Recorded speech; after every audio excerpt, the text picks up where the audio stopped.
Before we begin today's spine-chilling tale, don't forget to like and subscribe so you never miss out on more eerie and mysterious stories. Happy listening! Deep in the Kalimantan forest, thousands of workers from across the country had come together, united by one goal: to transform this vast wilderness into a grand, modern city. But beneath the excitement of progress, there was a silent, lingering unease, something only spoken of in whispers once the sun had set. One night, Budi, the project foreman, had just finished organizing the next day's work. As the rumbling of heavy machinery faded into the distance, the forest was reclaimed by an eerie stillness. The silence of the night was not peaceful. It was heavy, almost threatening. Budi made his way alone to his barracks, walking along a narrow path lined with thick, shadowy trees. The night air was damp and cold, clinging to his skin. He felt it, the strange sensation that something, or someone, was watching him from the darkness. Then he stopped in his tracks. Ahead, standing motionless in the middle of the path, was a woman. Her back was turned to him. She wore traditional Dayak clothing, and her long black hair flowed freely down her back. But the most chilling part, she wasn't standing. She was hovering slightly above the ground. Budi's heart pounded. He tried to stay calm, convincing himself it might be a fellow worker lost in the dark. But the silence was unnatural. Not a single sound came from the woman. Budi stood frozen. His limbs felt numb. It was as if the darkness itself had wrapped around him, and his thoughts were swallowed by fear. Then, a distant scream echoed from the direction of the barracks. Snapping out of his trance, Budi ran, stumbling back into the safety of the camp. His breath was ragged, and his face pale with terror. By morning, the story of what happened to Budi had spread through the camp like wildfire. Some workers spoke of an ancient guardian spirit of the forest, angered by the disruption of their sacred land. They believed the woman Budi saw was no ordinary ghost, but the embodiment of the forest's wrath. Despite their growing fear, the workers had no choice but to continue. The project had to move forward. But beneath the tall trees of Kalimantan, something darker waited, something unseen. The days went on, but the atmosphere remained tense. Workers began to report strange sounds at night: soft footsteps, distant whispers, and bone-chilling laughter drifting through the camp. Still, no one dared to talk about it openly, afraid of being labeled superstitious or drawing unwanted attention from something they didn't understand. Then one night, the sounds returned, louder and clearer than ever. Laughter echoed from near the river, mixed with the sound of splashing water. One man, Rudi, known for his bravery, decided to find out the truth. He grabbed a flashlight and a machete and stepped into the night. Following the sound, he made his way through the jungle. The moon cast a silver glow across the surface of the river, where he saw her, a woman standing on the water. Her features were blurred, but her clothes matched the figure Budi had described. She stared at Rudi with lifeless eyes. Without realizing it, he moved closer, as if pulled by an invisible force. As he neared the river's edge, the laughter returned, louder, sharper, surrounding him from all sides. Rudi froze. His body stiffened. He couldn't move. The woman floated toward him, her feet never touching the ground. He tried to scream, but no sound came out.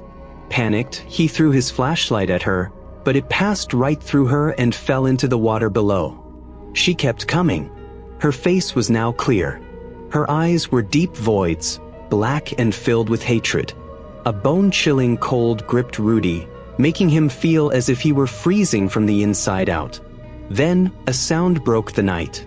The call to prayer echoed faintly through the forest. The woman stopped. She turned toward the distant voice, her expression contorted with fury. Then, like mist in the wind, she vanished. Rudi collapsed to the ground, his strength gone. Somehow, he forced himself to his feet and staggered back to the barracks. Pale and trembling, he couldn't speak. His friends rushed to help him, but all he could do was stutter, unable to explain what he had witnessed. That night, fear took hold of the camp. They now knew they had disturbed something sacred, something ancient, and it was watching them. The forest did not want to be disturbed, that much was clear. But the true mystery behind this project was still far from revealed. In fact, something even more terrifying was waiting just beyond the edge of human understanding. After Rudy's chilling encounter, tension gripped the entire construction site. Many workers, shaken to their core, decided to abandon the project altogether, returning to their hometowns. They believed it was no longer safe to stay. But some remained, bound by economic necessity or the promises of payment, trying to go about their duties while staying ever watchful for the strange occurrences that had now become part of their daily lives.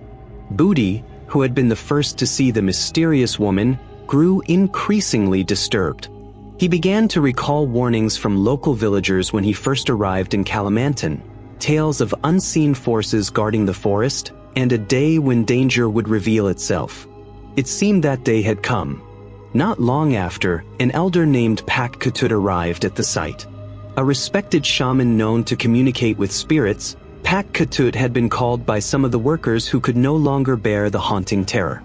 With a solemn expression, he delivered grave news. He urged the team to halt all activities on the upcoming Tuesday to perform a cleansing ritual. But the project leader, dismissive of local beliefs, refused. He believed it would cause unnecessary delays and refused to suspend the project. That night, everything changed. A deafening roar shattered the calm. Panic erupted across the site as eerie cries and mournful wails echoed from the heart of the forest. The sounds were gut-wrenching, like a soul in unimaginable pain. The workers were paralyzed with fear, unsure whether to run or stay.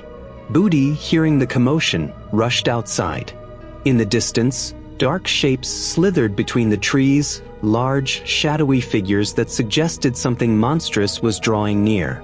Suddenly, one of the massive machines used in the construction came alive, by itself.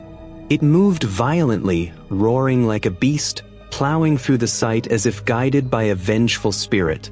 Chaos unfolded. Workers screamed and scattered, desperate to escape the mechanical rampage. Pak Katut realized immediately what was happening. This was no random malfunction. It was the forest's final warning. He gathered incense, lit a fire, and began an emergency ritual, chanting ancient mantras in a desperate attempt to soothe the wrathful spirits. But before he could finish, a mighty tree at the center of the site suddenly cracked and fell with a thunderous crash. Its uprooted roots revealed something beneath the earth, a hole deep and dark. And in that hole, something glittered. The workers approached cautiously. There, buried under layers of soil, lay a sacred object, an Arakuin, an ancestral statue adorned with ancient carvings. Pak Katut immediately recognized it. The statue was a forbidden relic, deeply revered and never meant to be disturbed. Its presence confirmed what he had feared all along. This land was protected by a force not to be trifled with. But again, the project leader dismissed the warning. He saw the Arakuin as nothing more than an old artifact, meaningless in the face of modern ambition. Plans were made to remove it. Warnings from nature had been loud and clear. But human arrogance has always led to downfall.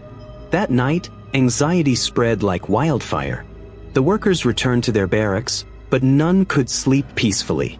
Tension reached its peak. More workers quietly left the next morning, unwilling to risk their lives for a paycheck. Still, many stayed, chained by financial desperation. That evening, heavy rain pounded the Kalamantan forest. Thunder cracked through the sky and lightning flashed ominously across the landscape. In the barracks, a group of workers tried to lighten the mood with jokes and stories, laughing nervously to keep fear at bay. Their laughter was short-lived. A deep rumbling noise began outside, barely audible over the storm at first. Booty tried to dismiss it, probably just the wind or a tree falling. But the sound didn't stop. It grew louder and closer, until it began to sound like footsteps. Heavy, dragging footsteps, squelching through the wet earth, heading straight for the barracks. Rudy, sitting near the door, suddenly stood up. His face turned pale. The footsteps had stopped, right in front of them. Silence. Then, the door creaked open. Standing in the doorway was a towering figure. Its body was massive and grotesque, covered in thick, dripping black mud. The creature's face was obscured, lost beneath layers of sludge and shadows. Only 2 empty eye sockets stared back at them, glowing with a faint red light. The figure didn't speak. It didn't move. It simply stood there, looming, silent and terrifying, watching them. The air inside the barracks turned deathly cold. Booty felt his limbs lock up. He couldn't move, couldn't even look away. The fear gripped him like an invisible hand. Rudy, always the bravest among them, mustered his courage. His voice trembled, but he managed to shout, "Who are you? What do you want?" The figure said nothing. Instead, it began to walk forward. Slowly, deliberately. Each step left behind thick trails of black mud across the wooden floor. The sound of its movements was a sickening, wet drag, like something rising from a swamp.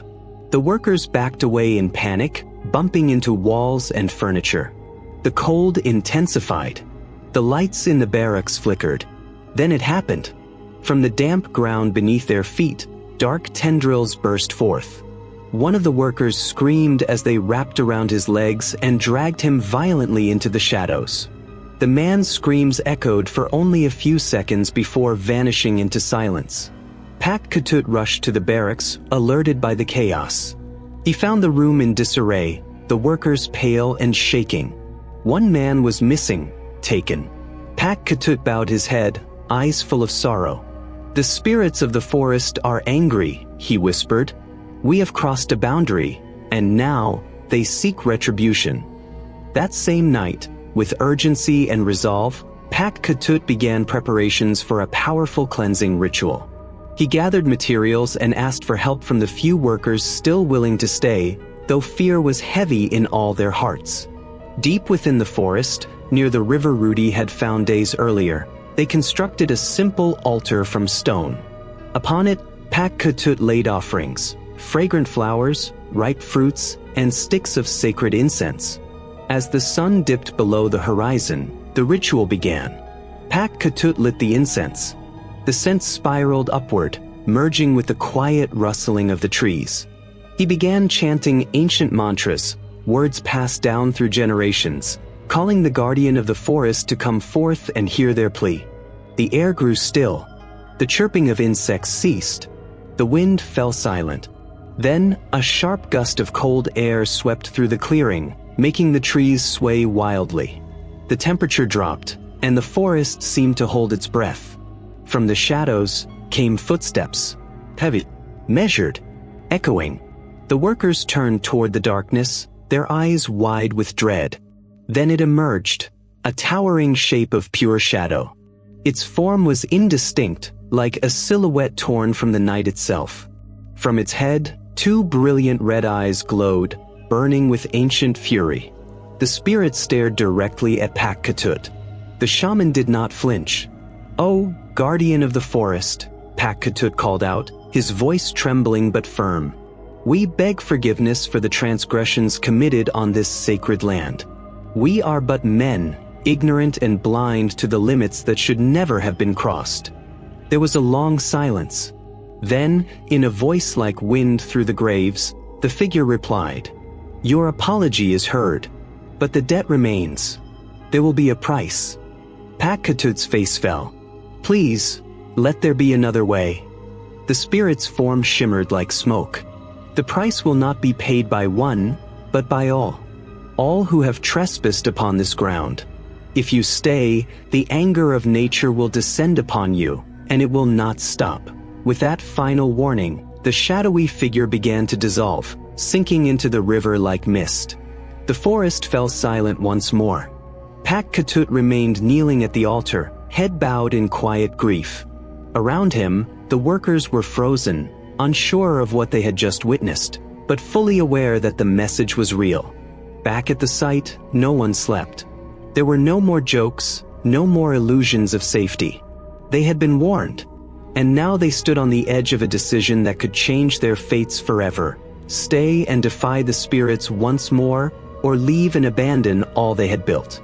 But whatever choice they made, they all understood one terrible truth. They were no longer alone in that forest. They were in a territory ruled by a power far greater than themselves, and the shadow of the forest ranger would forever haunt their every step, a grim reminder that they were nothing more than uninvited guests on sacred land. The next day, after their harrowing encounter with the guardian spirit, the camp was wrapped in a tension so thick it felt like the air itself was watching. Some workers, either too afraid or too desperate for their wages, returned to their tasks, but their movements were slower, hesitant. Every rustling leaf, every whispering wind felt like a warning. They were now working in a forest that breathed, watched, and waited. Pak Ketut, calm but visibly troubled, urged the remaining workers to be cautious, to show reverence to the land and its unseen protectors. But his words fell like rain on stone, heard, but not absorbed. The men were no longer looking for guidance. They were just trying to survive long enough to leave. That afternoon, the sun felt distant, its light dulled by the weight of the unseen. As evening approached, shadows grew quickly, unnaturally, stretching longer than they should. The forest thickened with a gloom that seemed to pulse. "We've gone too far," Pak Ketut whispered to himself. "But the task is not yet complete. And what awaits, we must face." That night, the dread finally broke into terror. Tony, one of the mechanics responsible for maintaining the heavy equipment, vanished. He had been seen heading toward the edge of the forest, inspecting a stalled digger. Hours passed. When his co-workers went looking, they found only his helmet and flashlight. The beam from the light pointed toward the dark trees. Scattered footprints, broken branches, and drag marks into the undergrowth. No one followed the trail. Not even Pak Ketut. The jungle had claimed another soul. Panic took root. Whispers of curses, of vengeful spirits, and forest wrath spread like wildfire through the camp. Some began packing their things, determined to flee under the cover of night, despite the danger of moving through the cursed woods. By midnight, the remaining workers gathered in the main barracks, their faces pale, their eyes darting at every creak and whistle of wind. They spoke in hushed tones, weighing impossible decisions. Then a sound split the night. A deep, unearthly roar rose from the heart of the forest. It was not an animal. It was pain, rage, power. A violent gust followed, a wind so strong it battered the wooden barracks like fists. The lamps flickered out. Shadows danced madly across the walls. Then came the explosion. From the direction of the project site, flames lit the sky. They ran outside, eyes wide, and saw it. One of the massive earth-digging machines had been overturned, smashed like a toy. Fire had spread around it, licking up into the trees. And in the heart of the flames stood a terrible figure. Twisted, iron-bodied, eyes glowing like molten coals. The creature lifted its arms, not in peace, but in declaration. Then it charged. Its steps thundered across the ground, impossibly fast for something so massive. The earth trembled. Pak Ketut rushed forward, desperate. He stood before the beast and began chanting, drawing on every ounce of ancient power left in his blood. But it was not enough. The figure swept him aside effortlessly. He hit the ground hard, motionless. The rest of the workers stood frozen, unable to run, unable to scream. The figure looked at them, all of them, and spoke with a voice that cracked the sky. "You have violated the limit. The price to be paid is soul. One by one, you will feel the consequences." And then, just like that, it vanished. The flames died. The air went still. But the terror remained, heavy and cold like fog. The forest was silent. But it was not peaceful. The workers knew then, this was only the beginning. They had awakened something far older and more terrifying than they could ever imagine, and it would not rest. The forest guardian had made its decree. And from that moment on, they lived each day wondering whose soul would be claimed next. As the silence of the night settled over the camp, the workers clung to the hope that morning might bring relief. But the calm was deceptive. They all knew now that the forest's fury could not be so easily silenced. Pak Ketut gathered the remaining workers and spoke in a heavy, trembling voice. "There is only one way to end this. A sacrifice must be made, something valuable. Only then will the forest guard be appeased." Fear gripped the men. Everyone understood what he meant, yet no one dared to speak it aloud. The unspoken truth hung in the air like the fog surrounding them. Then, breaking the silence, Rudy stood up. "I will be the one," he said firmly. "This is my burden. I brought this project here. If anyone should be held responsible, it's me." Gasps rippled through the group. Booty rushed forward. "Rudy, don't be crazy. There must be another way." But Rudy only shook his head. "No, Booty. This is the only way. Please, let me do this." Pak Ketut looked into Rudy's eyes, full of fear, yes, but also full of resolve. He gave a solemn nod. As the sun dipped below the horizon, the workers gathered once more at the riverbank altar. Rudy stood at the center, flanked by Pak Ketut and Booty. The old shaman began chanting, his voice deeper and more resonant than ever before. The forest responded with howling winds and rolling fog. The air itself buzzed with ancient energy. From within the mist, the forest guard emerged again, towering, shapeless, eyes glowing crimson. It stopped in front of Rudy. The young man bowed, his voice steady despite the trembling in his limbs. "I offer myself. Take me, but let my friends live." The forest guardian said nothing. The wind howled louder, the earth trembled. Then, slowly, it extended a hand and placed it on Rudy's shoulder. A surge of energy passed through him. His body convulsed, his soul felt as if it were being torn from within. Yet he stood his ground, eyes closed, lips whispering a silent farewell. Then, as the guardian faded into the mist, it took Rudy's spirit with it. The fog lifted. Rudy's body collapsed to the ground, lifeless. In reverent silence, the workers carried him back and buried him on the edge of the forest, the place where he had laid down his life to redeem them all. After the funeral, no words were needed. The decision was clear. They abandoned the project. Though it could have continued, none of them had the will to defy the forest again. They had seen too much, lost too much. They returned home with heavy hearts, but with newfound respect for the ancient forces that dwell in nature.